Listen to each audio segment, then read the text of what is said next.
Well, I have a question from a brother in Denmark, a beautiful country, and he says, we would like to hear more about this with the process and what you're doing. We are considering something similar in one of the suburbs in Copenhagen. Oh, very Which good. is a beautiful city, the only place I've seen where you can spend $7 on a hot dog, but it's a very good hot dog. So what would be, everyone just give like one little piece of advice to our brothers and sisters in Copenhagen if they're thinking about doing something similar? First thing, he can invite all of us to go to. I've already been there to visit. So, the experts. Yeah. I think it's time for another visit to Denmark. Yeah. It's been a while. Okay. I would say, well, one of the things we did was we started with prayer walks. Was just you and Dwayne walking around the neighborhood where we were looking at, and just doing prayer walks and asking, like, God, is this where you want us to work? Just kind of give us directions. We, praying and at different locations where we know there are a lot of Arabic speakers, Muslim and Christian, and just like kind of get a sense of the neighborhood and have, like, starting out like that, I think is an excellent foundation. Yeah. When we got started, we were clueless as to what we were going to do. I'm thinking about a tea shop, a secondhand store, and then Dwayne says, a church. What? So that's what we've been doing.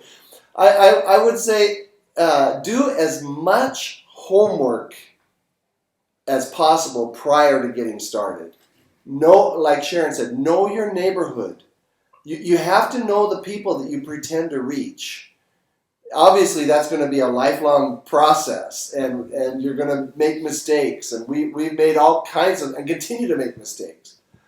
But the better informed you are as to where you're at, who you want to reach, and what you want to do, the better decisions you're going to make as you are doing your prayer walking and seeking the Lord's direction.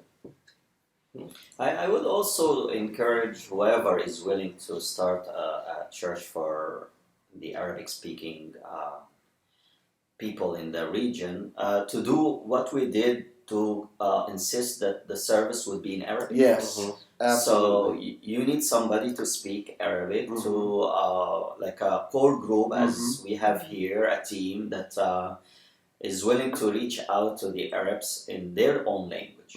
So to have a heart, first of all, thank you so much for being burdened to reach this group in Denmark. We need that all over Europe.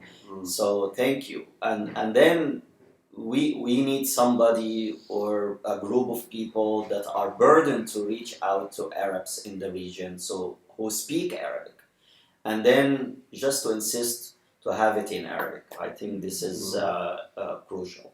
I really like the number of our team too. I think that having 4 people, it's enough to get a lot of stuff done. Yes. But it's not too much to where you get overburdened with maybe not necessarily conflicting vision, but conflicting ways of doing things. I think it's really a lot easier to resolve issues when we have a good core team, but a small core team. So I would say, like, keep it small and make sure that the vision is good. And like Ro said, that I would say at least 2 members of your core team speak Arabic well. Minimum. At least. Minimum. And just 2 little things come to mind. The first one is be clear that you are there for Arabic-speaking people. You want to avoid a problem, which another church here in Spain had. People are like, oh, you're the Arabic church or the Arab church. And we're not all Arabs, but they had already kind of gotten branded like that. So there's a beautiful English word, Arabophone. It means speaking Arabic, like Anglophone or Hispanophone, Farsophone. I know these are old-fashioned technical words, but they need to be part of your vocabulary. Be an Arabophone church, not an Arab church. And the other thing is, I would just say try to be very visible on multiple fronts. Have a website, have a Facebook page, have a YouTube thing, maybe even have a Twitter account, Instagram. you want to make sure that when there's someone in your neighborhood or in your city who is like, I heard something and I'm curious. Yes. Or I had a dream, or Mhm. I just, wandered into this big, magnificent church and I was like, what does all this mean? And I want to talk to someone. Make sure that they will be able to find you. So, our fellowship is located literally 1 block away from the oldest functioning mosque in Madrid. And from the beginning, we put up a sign in Arabic and Spanish that says, we are the Arabic-speaking church. So, if you want to lay low and huddle, I don't think that would work. I really, especially in a country like Denmark or Spain, where you have the freedom, you really don't have the necessity to do that for security. And I would also say, though, keep being cautious. We have a neutral location. We don't meet in our houses at all. The only time we've done that was when we were in lockdown and we physically were not able to go where we wanted to go. So if you can pick a neutral location for your services, that would be wise.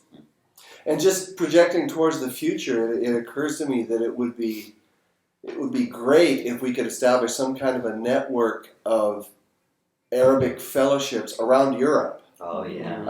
I think we're kind of in the beginnings of that already, just kind of little tentative communication is taking place, but that kind of a resource is just so helpful to know that there are other people who are trying to do the same things, struggling with the same things. We speak the same language, even though it's not Arabic. We speak the same language of our ministerial projection. So, it'd be wonderful to see this kind of a network form all over Europe. Actually, we did something here in Spain, and we said, okay, if you are in Barcelona, there is an Arabic church there, and we put that on our website. Yes. And if you are in Malaga in the south, then you can go to that church. So we actually connected with the other ministries in Spain that try to reach out to Arabs to connect people in their neighborhood. Yeah. So again, the traffic light. Oh, but again, this idea is great. If we here in Spain say, if you live in Denmark, you can go to that church in Copenhagen, or if you are in Brussels, you can go, to another. So this would be a great idea. I think that technically already exists. There is in Germany, based out of Germany, there is an association of Arabic-speaking churches throughout Europe, but. Yeah.